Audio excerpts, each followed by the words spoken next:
Buongiorno, dobro jutro, guten morgen, buondì. Tagore, che è un poeta indiano, al conte di un puer che aveva la carità. Poi ben, unedì, al vio propite in som de sue strade, a capità la carrozza del re. Si ferme e la carrozza veniva in davanti, verso di lui, e si è fermata proprio a red di lui. No, dome, si è viarte la portele e alla vignotti un re. Oddio, immaginassi. E il re slunghe la mano, come che faceva lui quando ci arriva la carità.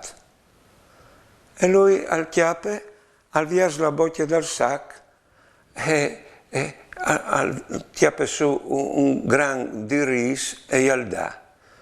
Il re gli dice grazie e lo saluta e torna a montare in carrozza e al va.